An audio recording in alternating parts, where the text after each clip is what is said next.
Bem, hoje eu quero falar sobre um período na história do nosso planeta conhecido como Dryas Recente, né, ou em inglês Younger Dryas, e além disso eu quero comentar sobre a possibilidade de existir civilizações humanas que ainda não foram descobertas.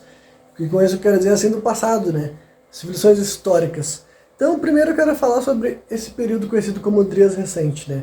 O Dryas Recente foi um período de extinção em massa que rolou mais ou menos entre 12.900 anos atrás até 11.500. Então foi um período longo, né?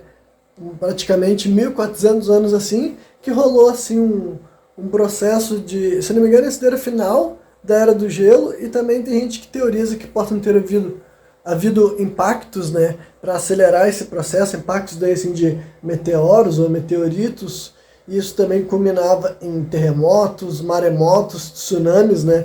Enfim, aconteceu muita catástrofe ambiental durante esses 1.200 anos, e isso provocou a extinção, né? Teria provocado a extinção de diversas espécies, como por exemplo de animais que faziam parte daquilo que a gente chama de megafauna, né? Então, o mundo mudou-se drasticamente nesse período, né? E por que eu quis falar sobre esse tema daí? Porque eu acredito que daí pode ser esse período que tenha impedido a gente de ter acesso a informações, a passado histórico desse planeta, que tenha sido além desse período, né? Então vamos lá. Eu gosto muito de história, né? Eu tenho bastante interesse, e eu me lembro que quando eu era criança, assim, pesquisando sobre antropologia, arqueologia, inícios da civilização, a informação comumente aceita que a gente encontrava é que a civilização humana tem origem na Suméria, né?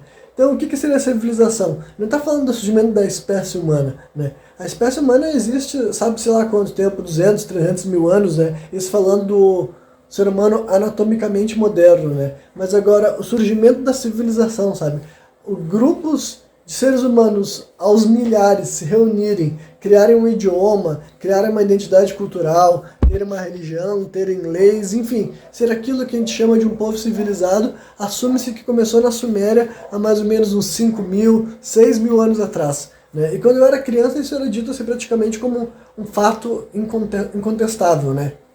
Era ali na Mesopotâmia, entre os rios Tigre e Eufrates, onde tinha começado a história da nossa espécie humana.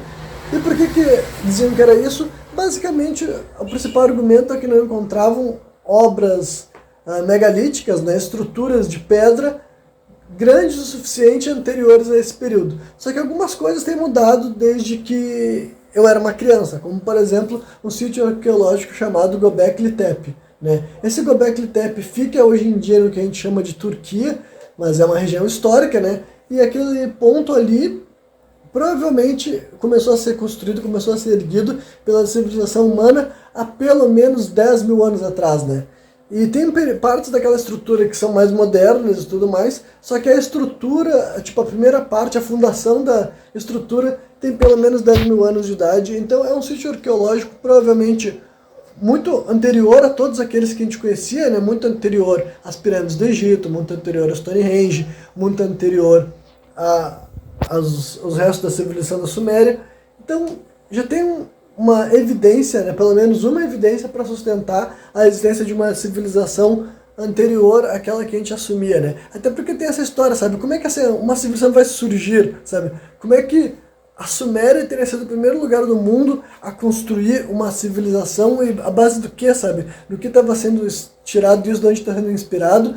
E historicamente, praticamente todas as civilizações atribuem a sua origem, a sua sabedoria, a uma questão que a gente define como mitológica, né? Eu advogo contra a ideia de querer correlacionar a sabedoria ancestral da nossa espécie com alienígenas, só que esse é um papo para outro vídeo, né? Mas a verdade é que sempre tem um aspecto mitológico, né? Como, por exemplo, assim, a civilização chinesa, né, que existe há milhares de anos de lá assentada, é dito que eles sabem o que eles sabem, eles têm o conhecimento, eles têm a sua cultura, eles têm seu idioma, eles têm suas técnicas, né, as suas perícias, porque a fundação por trás do Império Chinês envolve três figuras mitológicas chamadas de três Augustos, né? Inclusive um deles que eu já me familiarizei com o nome é o Shen Nung, é o primeiro ser humano a fazer uma farmacopeia, né, a coletar diversas plantas medicinais e definir o que elas fariam ali num arquivo de um registro, digamos assim, e inclusive ele já falava sobre a maconha há 3.500 anos atrás, né? Então uns 1.500 anos antes de Cristo, ou da Era Comum, que é o termo mais correto hoje em dia, né?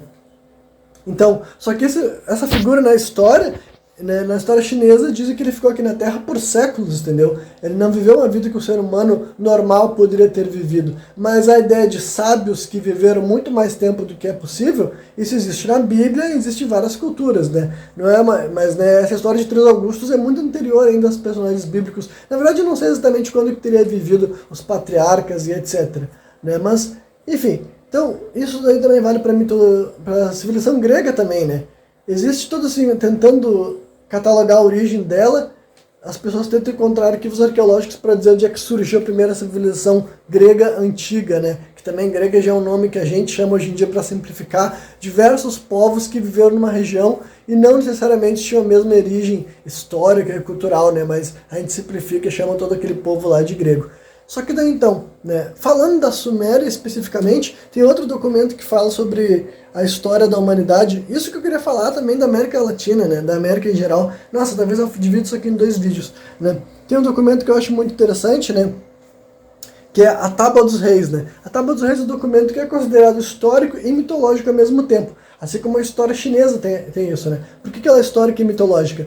Porque ali naquela tábua tem um registro da história de um mundo de um período que a gente não tem conhecimento de ter havido civilizações, sabe? Se não me engano, vai ter uns 400 mil anos atrás e fala de vários reis, né, ou dinastias que reinaram durante dezenas de milhares de anos, sabe? Num ponto que assume-se que não é a realidade. Ao mesmo tempo que essas tábuas, né, que são escritas em pedra, chegam até os dias considerados modernos e históricos. É dito ali que a humanidade foi punida e castigada e condenada a viver menos. Outra coisa que também existe na Bíblia, mas só para deixar claro que a Bíblia não criou essa lógica, né? Existia já isso, por exemplo, no documento da Suméria, que dizia que as coisas eram assim. Antigamente tinham reis, tinham líderes que viviam, dominavam o mundo, inclusive, né? Que provavelmente assume-se que quando eles falam mundo, estão falando exclusivamente da própria Suméria, mas agora o que eles definiam como Suméria também é difícil falar, né? E daí o ponto é, chegou algum momento que rola um dilúvio na história da Suméria e ali de então as coisas mudam, sabe? A humanidade não vive mais o período que eles costumavam viver, né? O último ser humano poderoso na história da Suméria foi Gilgamesh, que é outra figura mitológica muito interessante, né? E, se eu não me engano, ele também faz parte dessa Tábua dos Reis também, né? Então, mais uma vez, misturando história, né? Reis que existiram, que a gente sabe, tem documentos e artefatos que comprovam que esses sujeitos viveram, mas também com outras figuras que a gente assume que jamais estiveram por aqui, né? Só que daí, então, né?